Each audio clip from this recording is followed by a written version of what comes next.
The first signs something was wrong came in the form of hushed voices from behind the study door. I wouldn't have noticed them at all if I hadn't been walking past with fresh flowers for the foyer, a Tuesday ritual I'd maintained since moving into Clayton Estate 5 years ago. My name is Freya, and until 6 months ago, I was living what I thought was a charmed life with my husband Emmett. Now I'm alone in this sprawling mansion, maintaining appearances while he's off finding himself with his yoga instructor in Bali.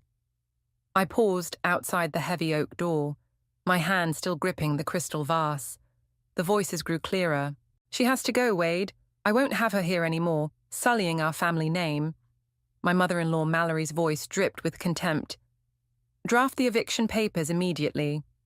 The family lawyer's response was measured. "Mrs. Clayton, I must advise against hasty actions. Freya has contributed significantly to—" "I don't care what she's contributed. This is Clayton property, and she's no longer a Clayton, as far as I'm concerned." My fingers tightened around the vase. The orchids trembled slightly, dropping a single petal to the polished hardwood floor. "Actually," Wade continued, "her name is still on several legal documents. And let's not forget the substantial loan she's provided to—" "Enough!" Mallory's sharp tone cut through the air. "I want her gone by the end of the month. Make it happen." I backed away from the door, my heart pounding. 5 years of paying their debts, managing their properties, and keeping their precious family estate afloat. And this was my reward.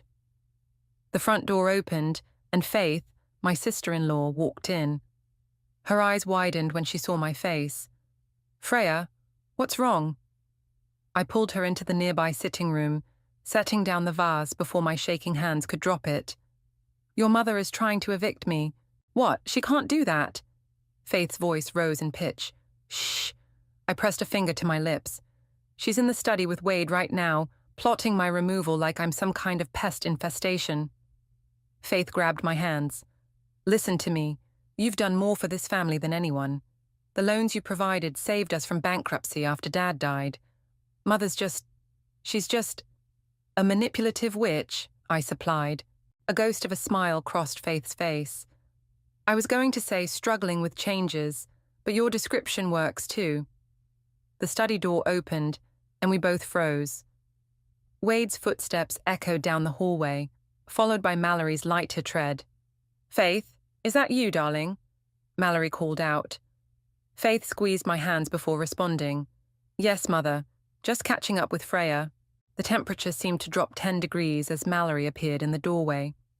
Her steel-grey hair was perfectly coiffed, her pearl necklace gleaming. "Freya, dear, I didn't realize you were here." I met her gaze steadily. "I live here, Mallory, at least for now." Her smile didn't reach her eyes. "Yes, well, about that. We should talk soon. Family matters to discuss." "Of course," I replied, my voice honey-sweet. "Should we discuss the Hamilton property loans? Or perhaps the art collection that mysteriously disappeared last spring?" Mallory's face paled slightly before she recovered. "I'm sure I don't know what you mean." "Faith, come along. We have that charity luncheon to attend." After they left, I sat alone in the sitting room, staring at the orchids I'd arranged so carefully. My phone buzzed. A text from Alan, my oldest friend, and the only person outside the family who knew the true extent of the Claytons' financial dealings. "Lunch tomorrow," his message read. "Got some interesting info about the foundation accounts." I typed back quickly. "Definitely. Need to talk. Mallory's making her move." Standing up, I walked to the antique desk in the corner and pulled out a leather-bound ledger, one of many I'd been keeping since I first noticed discrepancies in the family accounts. Mallory wanted me gone. Fine. But she'd forgotten one crucial detail. I knew where all the bodies were buried, and I had the receipts to prove it. The game was on, and I hadn't survived 5 years in this family by playing nice. I opened my laptop and began compiling files, a plan already forming in my mind. If Mallory wanted war, I'd give her one she'd never forget. The grandfather clock in the hall chimed 4 times, its deep resonance echoing through the empty house. I had 2 weeks until the end of the month, 2 weeks to ensure my survival in a family that had forgotten the meaning of loyalty. Game on, Mallory, game on. Alan was already waiting at our usual corner table in Cafe Rustica when I arrived the next day. His laptop was open, and he had that focused look I knew too well from our college days. "You look like hell," he said as I slid into the seat across from him. "Thanks. That's exactly what every woman wants to hear." I ordered a double espresso when the waitress came by. "Tell me you found something good." He turned his laptop toward me. "Remember those charitable donations Mallory's been making? I traced them. They're going to offshore accounts in the Cayman Islands." "Show me." We spent the next hour going through financial records, tracking suspicious transactions, and building what looked increasingly like a solid case of embezzlement. My coffee grew cold, forgotten. "This is good," I said, "but I need more. Something concrete that—" My phone buzzed. Emmett's face flashed on the screen. I hadn't heard from my husband in weeks. "Aren't you going to answer that?" Alan asked. I let it ring. "He's probably calling about the eviction. Mallory must have told him." The phone buzzed again, this time with a text. "We need to talk. I'm at the estate." "Shit." I gathered my things. "He's at the house. I have to go." Alan caught my arm as I stood. "Be careful, Freya. Remember, you hold more cards than they think." I found Emmett in the garden, sitting on the bench where we'd shared our first kiss 6 years ago. He looked tanned from his Bali adventure, but his eyes were troubled. "Mother told me what's happening," he said without preamble. "Did she tell you she's trying to throw me out of my home?" I kept my distance, standing with my arms crossed. "It's not your home, Freya. It's the family estate." "Really? And who paid off the mortgage when your father's debts came due? Who's been managing the properties, keeping this place afloat while you're off finding yourself?" He had the decency to look uncomfortable. "That's not fair." "Fair?" I laughed, the sound harsh even to my own ears. "Let's talk about fair, Emmett. Let's talk about how your mother has been siphoning money from the family foundation. Let's talk about the art collection she sold without documentation." "Those are serious accusations," he said, standing up. "Do you have proof?" I pulled out my phone and showed him some of the documents Alan and I had compiled. His face grew increasingly pale as he scrolled through them. "Mother wouldn't.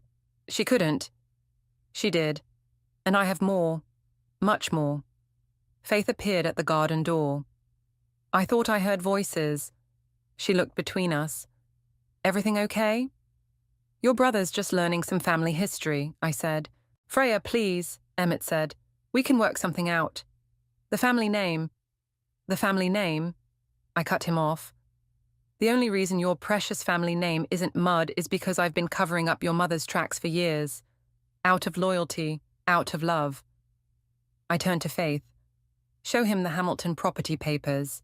Faith hesitated, then pulled an envelope from her jacket. "I found these in Mother's study last week."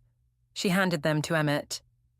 "The loan documents Freya's talking about, with her signature, and Mother's creative bookkeeping." Emmett's hands shook as he read. "This can't be right. The numbers are exactly right," I finished. "Your mother borrowed against my personal assets without my knowledge, used the money to cover her gambling debts. Did you really think all those charity galas were legitimate?" He sank back onto the bench. "What do you want?" "I want to stay in my home. I want your mother to back off. And I want a seat on the foundation board." "Mother will never agree to that." "Then I'll take everything I have to the authorities." I stepped closer, lowering my voice. "Think carefully, Emmett, about what that would mean for everyone. For you." Faith touched my arm. "I'll talk to Mother. Make her see reason." "You have until the end of the week," I said to Emmett. "After that, I stop protecting this family's secrets." I walked away, leaving them in the garden. My phone buzzed again, Alan checking in. I texted back quickly. "Phase 1 complete, they're rattled." His response came immediately. "Good. Don't let them see you sweat." I smiled grimly. They'd never see me sweat, but they would see me win.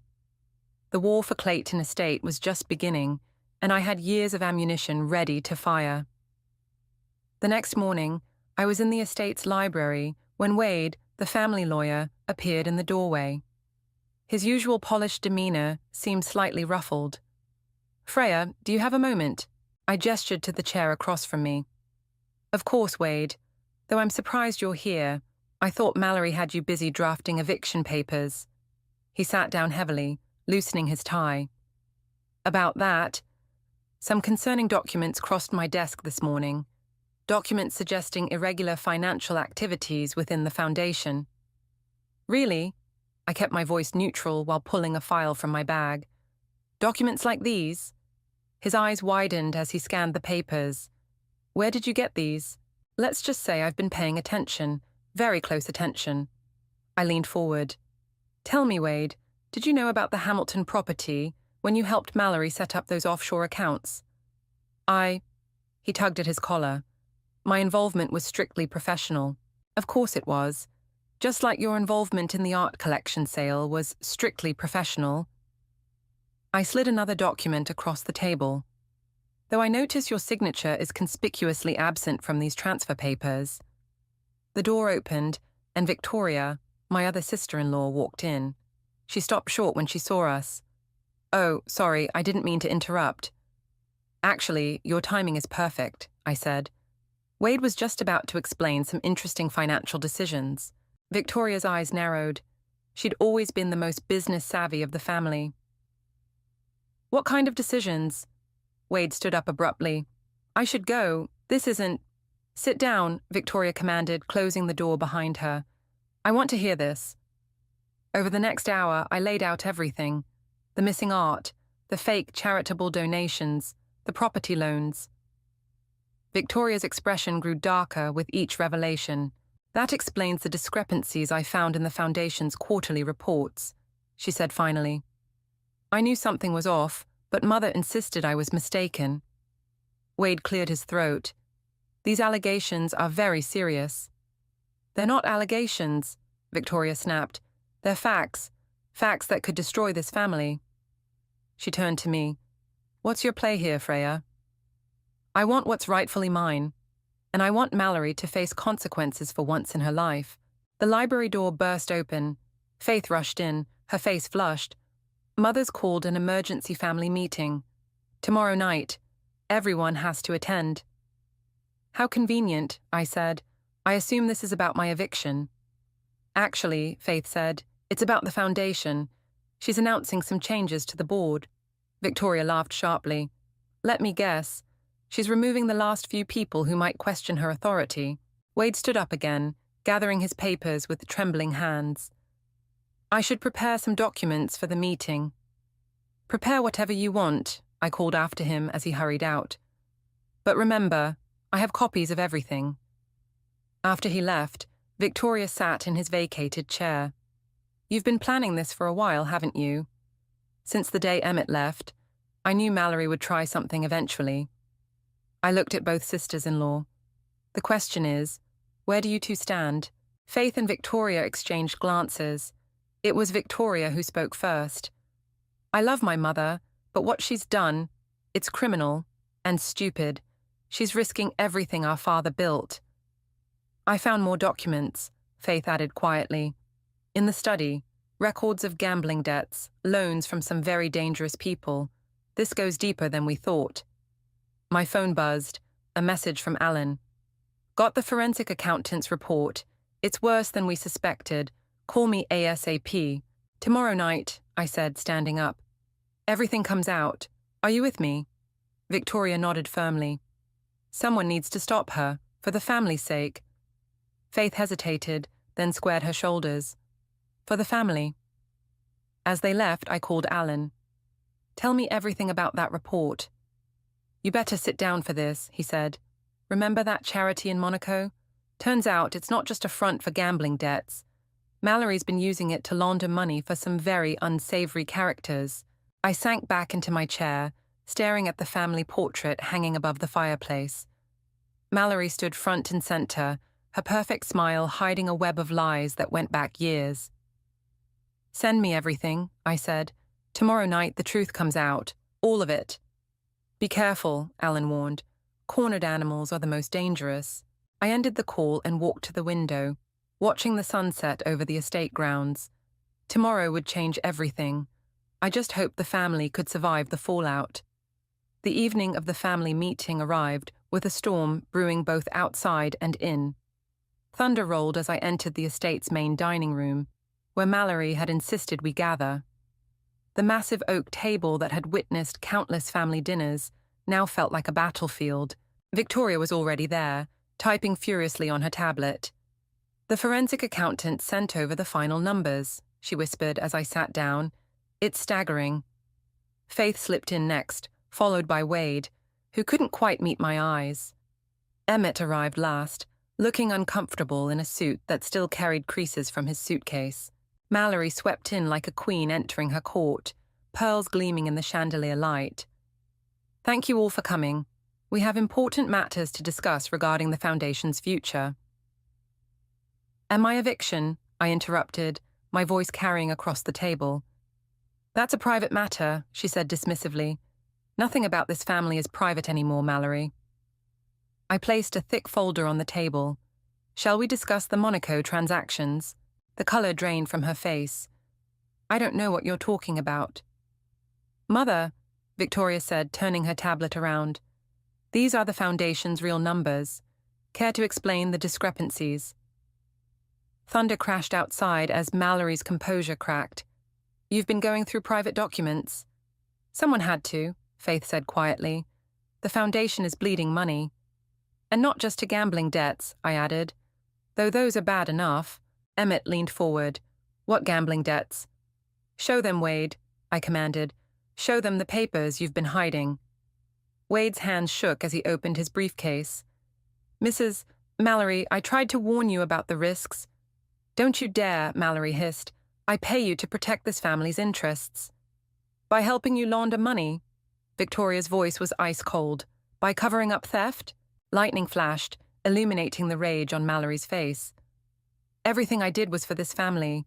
To maintain our position, our legacy." "By stealing from me?" I stood up, planting my hands on the table. "By using my money to cover your tracks." "You?" Mallory laughed bitterly. "You're nothing. An outsider who seduced my son. Enough." Emmett's shout silenced the room. "Mother, is it true? Did you steal from Freya?" "Of course not. I merely reallocated some resources." $3 million worth of resources, Victoria said, reading from her tablet. "Plus the art collection, the Hamilton property, and God knows what else."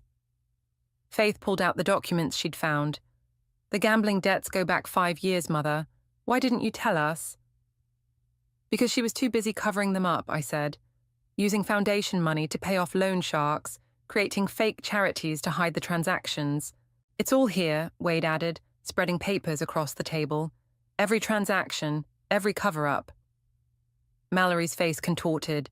"You ungrateful little—" "Choose your next words carefully," I cut in. "Because right now, you have 2 options. Either you step down from the Foundation board voluntarily and cancel my eviction, or everything goes to the authorities." "You wouldn't dare." I pulled out my phone. "Try me. I have the district attorney on speed dial." "Mother," Emmett said softly, "what have you done?" Mallory's shoulders sagged, her carefully maintained facade crumbling. "I was protecting our way of life, the estate, the family name." "By committing fraud?" Victoria stood up. "By risking everything Father built?"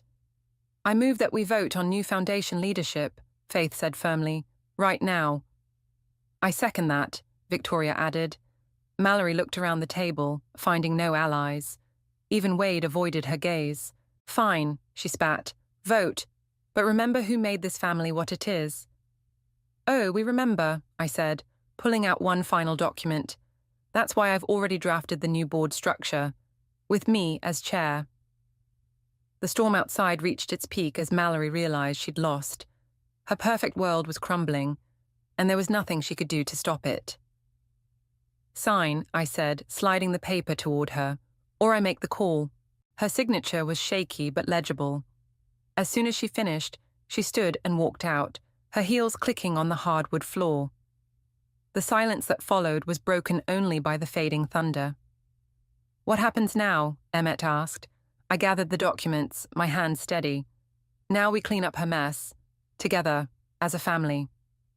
The storm was passing, but its effects would be felt for a long time to come. I'd won the battle, but the war for the soul of this family was far from over. The morning after the confrontation, I found Mallory in the conservatory, staring at the orchids I'd planted last spring. She looked smaller somehow, deflated without her usual armor of perfectionism. Come to gloat? She asked without turning around. No, I came to discuss the Foundation's recovery plan. I set my laptop on the glass table. Victoria's been up all night running numbers. Victoria always was too clever for her own good. Mallory finally faced me. Just like you. The door opened and Victoria walked in, followed by Faith and Emmett. This wasn't a planned meeting, but somehow we all knew where to find each other. The accountants need answers, Mother, Victoria said, her voice tight. About the Monaco accounts. Mallory sank into a wicker chair. What do you want to know? Everything, Emmett said, starting with why. Your father's death left us vulnerable. The estate was mortgaged to the hilt. I started gambling, thinking I could fix it quickly. She laughed bitterly. One bad decision led to another. And the loan sharks? Faith asked. They offered quick cash. No questions asked. Mallory's hands trembled. Until they started asking questions. I opened my laptop. They're still asking questions. I got this email an hour ago. I turned the screen toward them, showing a threatening message demanding payment. Jesus, Mother, Emmett breathed. These people are dangerous. You think I don't know that? Mallory snapped. Why do you think I've been so desperate? Victoria pulled up the Foundation's accounts on her tablet. We can cover the legitimate debts, but these underground loans, they're not even legal. Neither is what you did to cover them up, I pointed out. Mallory's facade cracked completely. I was terrified. They threatened to expose everything, to hurt the family. I couldn't let that happen. So you decided to hurt me instead? I asked quietly. You were convenient, an outsider, someone I could blame if everything fell apart. Faith stood up abruptly. That's horrible, Mother. Freya's been nothing but loyal to this family. More loyal than you deserved, Emmett added, surprising me. A knock at the conservatory door made us all jump. Wade entered, looking grave. The police are here, he announced. They have questions about the Foundation's accounts. Mallory went pale. You called them? No, I said, standing up. But someone did. Probably one of the Foundation's board members who saw the new financial reports. What do we do? Faith asked. I looked at Mallory, seeing real fear in her eyes for the first time. That depends on your mother. Are you ready to tell the truth? The truth will destroy us, she whispered. No, Victoria said firmly. Lies are destroying us. The truth might save us. Emmett moved to stand beside me. Freya, you know the Foundation's accounts better than anyone. Can you help? I can try to explain the discrepancies, make it look like accounting errors rather than deliberate fraud. I turned to Mallory. But you'll have to step down completely. No more control, no more schemes. And the loan sharks? She asked.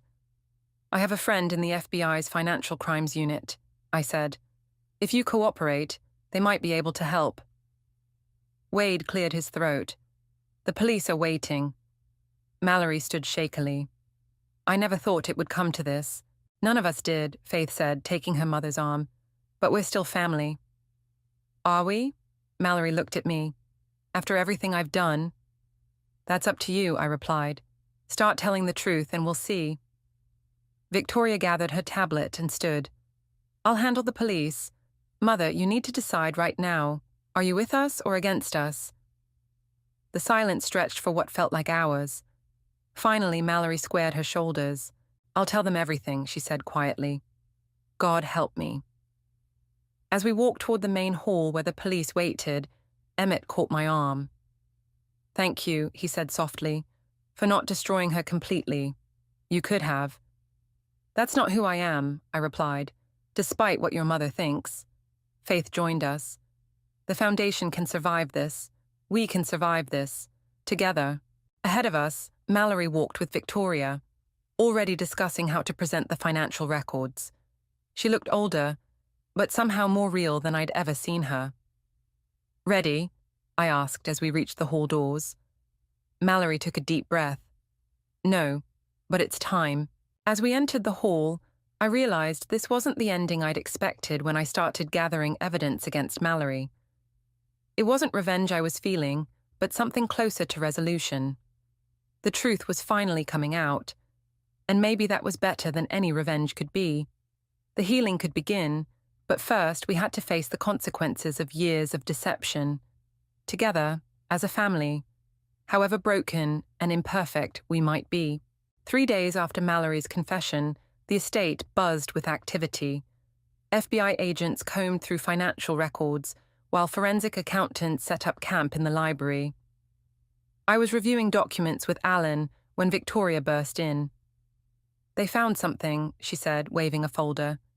"In the old groundskeeper's cottage." Alan leaned forward. "What kind of something?" "Cash, lots of it, and documents linking Mother to some very prominent people who've been using the foundation to hide money." I grabbed my phone. "I'll call Agent Roberts." "Already here," a voice said from the doorway. The FBI agent entered, looking grim. "Ladies, we need to talk about witness protection." "That bad?" Alan asked. "Worse." Roberts sat down heavily. "Some of the names in those documents, let's just say they don't take kindly to exposure." The door burst open again as Emmett rushed in. "Mother's missing." "What?" I stood up so fast my chair toppled. "When?" "Faith went to check on her this morning. Her room was empty, car's gone." Victoria swore under her breath. "She'll run straight to them. Try to make a deal." "Or they already have her," Roberts said, pulling out his phone. "I'm calling it in." I grabbed my keys. "I know where she might be." "You're not going anywhere," Alan protested. "It's too dangerous." "The lake house," Emmett said suddenly. "That's where you think she is?" I nodded. "It's where she always went when things got tough. Remember after your father died?" Roberts was already mobilizing his team, speaking rapidly into his phone. "Nobody moves until we have backup." "There's no time," I insisted. "If she's making deals with these people." "Then she's already made them," Victoria cut in. "We go in smart or we don't go in at all." 2 hours later, we pulled up to the lake house in an unmarked FBI vehicle. The gravel driveway was empty except for Mallory's Mercedes. "Movement inside," Roberts murmured into his radio. "Second floor window." "Let me go in," I said. "She'll talk to me." "Absolutely not," Emmett protested. "She's right," Roberts said. "We need her to come quietly. Mrs. Clayton trusts no one right now, but Freya might have a chance." I stepped out of the car, heart pounding. The lake house looked exactly as it had during happier times, when we'd spent summers here as a family. "Mallory?" I called out as I approached the front door. "It's Freya. I'm alone." The door opened slowly. Mallory stood there, looking haunted. "You shouldn't have come." "Neither should you." I stepped inside. "Running makes you look guilty." "I am guilty." She moved to the living room window, staring out at the lake. "More than you know." "Then tell me, tell all of us. We can still fix this." She turned, tears in her eyes. "Fix it? Do you know what these people will do when they realize I've exposed them? The FBI can protect you, protect all of us. Like they protected Judge Morrison." She laughed bitterly. "He was going to expose everything 3 years ago. Had a fatal heart attack the next day." I felt cold. "What are you saying?" "I'm saying I made deals with devils, Freya, and now they're calling in their markers." A floorboard creaked upstairs. I froze. "Mallory, are you alone here?" Her face crumpled. "I'm sorry, I'm so sorry. They said they'd hurt the children." "FBI, nobody move." Roberts's voice boomed as agents burst through every entrance. Everything happened in a blur. 2 men tried to escape through the back, but were quickly caught. Mallory collapsed, sobbing, as Victoria and Faith rushed in. "Clear," Roberts called out. "Subjects in custody." Emmett appeared at my side. "You okay?" I nodded. watching as agents led away the men who'd been hiding upstairs. "Who are they?" "Enforcers," Roberts said grimly. "Sent to silence her. You got here just in time." Mallory looked up from where she sat, surrounded by her children. "I was trying to protect everyone." "By getting yourself killed?" Victoria demanded. "By finishing what I started," Mallory whispered. "Making it right." I knelt beside her. "This isn't the way. Help the FBI. Tell them everything. Let us protect you the right way." She reached for my hand, surprising me. "Why do you care, after everything I did to you?" "Because that's what family does," I said simply. "We protect each other, the right way." As agents began processing the scene, I watched Mallory being comforted by her children. The truth was finally coming out, but at what cost? And what other secrets still lurked beneath the surface of our carefully constructed world? The lake sparkled outside, deceptively peaceful, just like our family had been, until all the lies began to unravel. The next week passed in a whirlwind of federal agents, depositions, and revelations.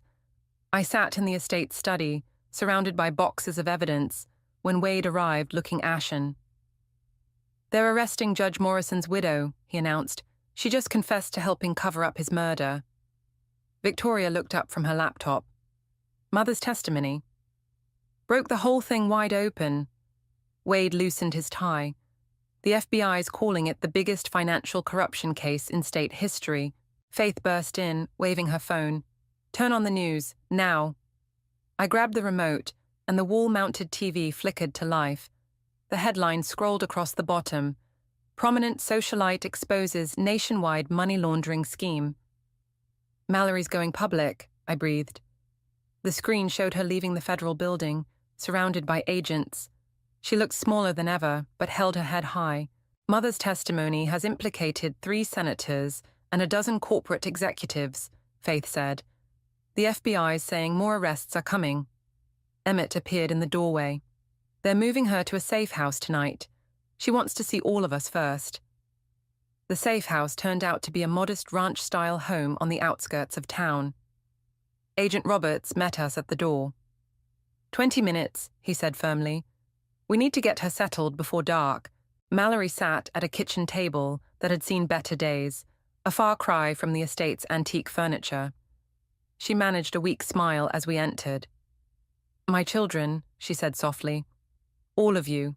Even you, Freya." "How are you holding up?" Victoria asked, sitting beside her.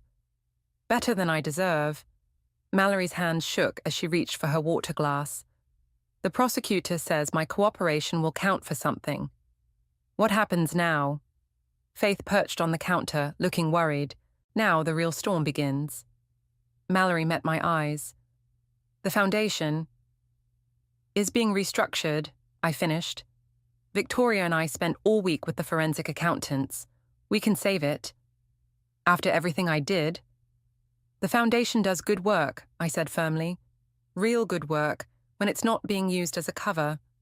We're not letting it die because of a few bad actors." "A few?" Emmett scoffed. "Mother, the list of people you've implicated—" "Had to be done," she cut him off. "I've spent years protecting the wrong people. It's time to protect the right ones." A knock at the door made us all jump. Robert stepped in. "Time's up. We need to move." Mallory stood, straightening her shoulders. "Victoria, Faith, take care of each other. Emmett." She paused. "Make things right with your wife. She's stronger than all of us." "What about you?" Faith asked, tears in her eyes. "I'll be fine.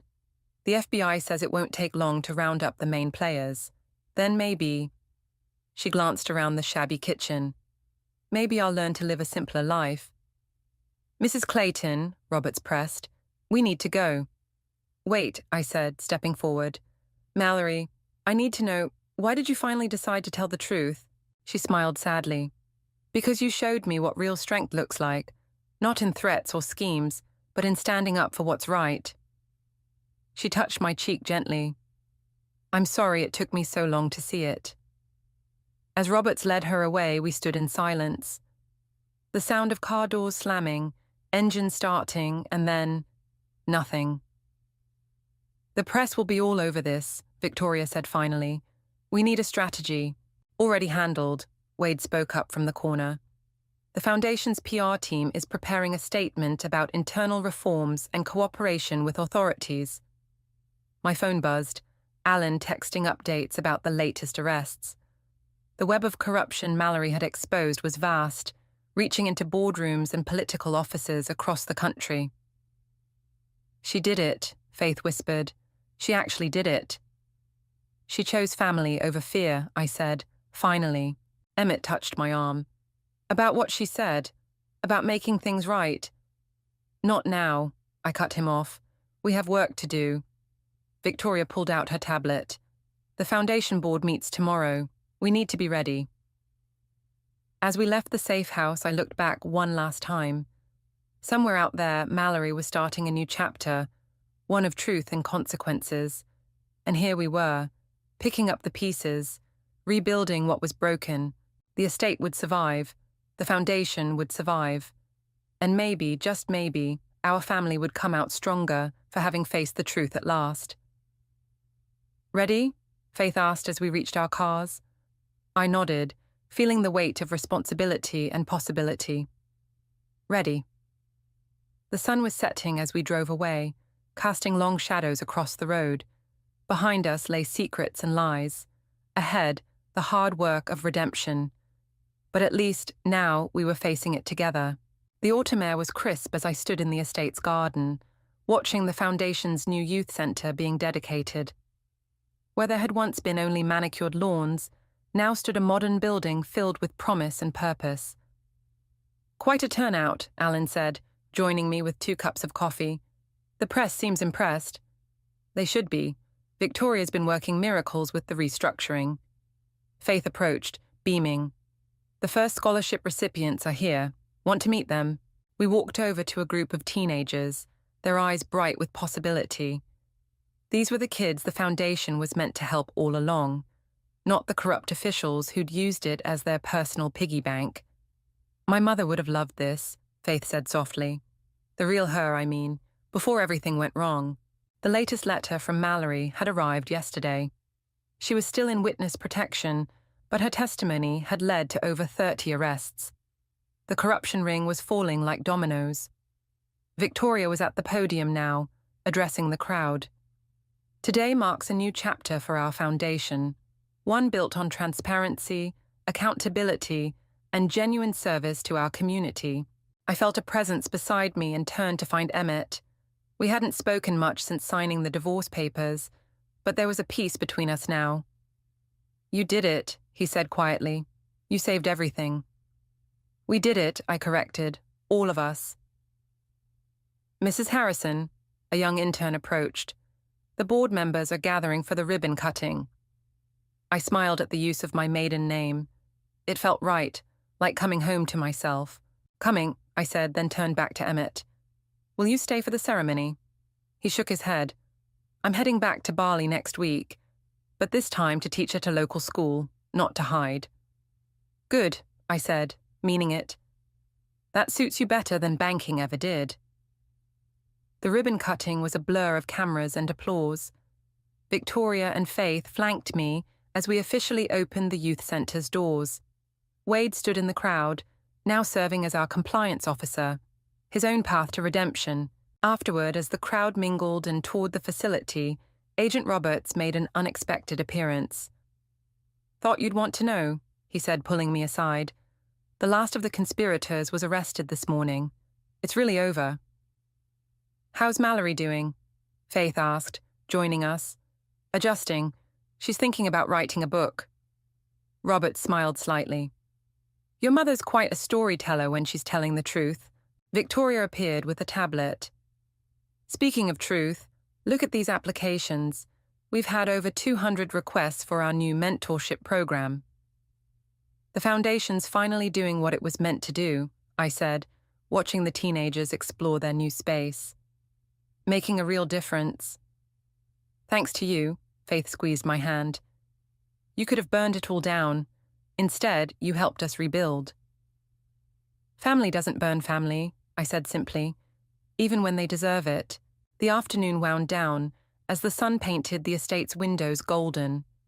I found myself back in the garden, this time joined by Victoria and Faith.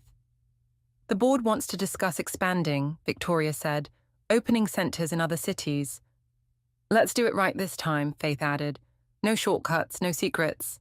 I looked at the estate behind us, then at the new youth centre before us. The contrast was striking. Old money versus new purpose. Both could coexist, I realised, when guided by the right principles. You know, I said, your mother once told me I'd never understand what it meant to be part of this family. And now, Faith asked, now I think I understand better than anyone. Family isn't about protecting secrets. It's about protecting each other's best selves. Victoria raised her coffee cup. To best selves, then. And new beginnings. And second chances, Faith added. I lifted my own cup, watching the sunset paint everything in shades of possibility. The estate had transformed from a fortress of secrets into a beacon of hope. Not just for the kids we'd help, but for all of us who'd found our way through the darkness. To second chances, I agreed. And to the truth setting us free. As if on cue, a group of teenagers burst out of the youth centre, laughing and talking about their plans for the space. Their energy, their hope, their future. This was what redemption looked like. The garden had never felt more alive, more purposeful. And neither had I. This was how healing happened. Not in grand gestures or dramatic revelations, but in quiet moments of choosing right over easy, truth over comfort, growth over stagnation. The estate would always carry its history, but now it carried something else too. Promise.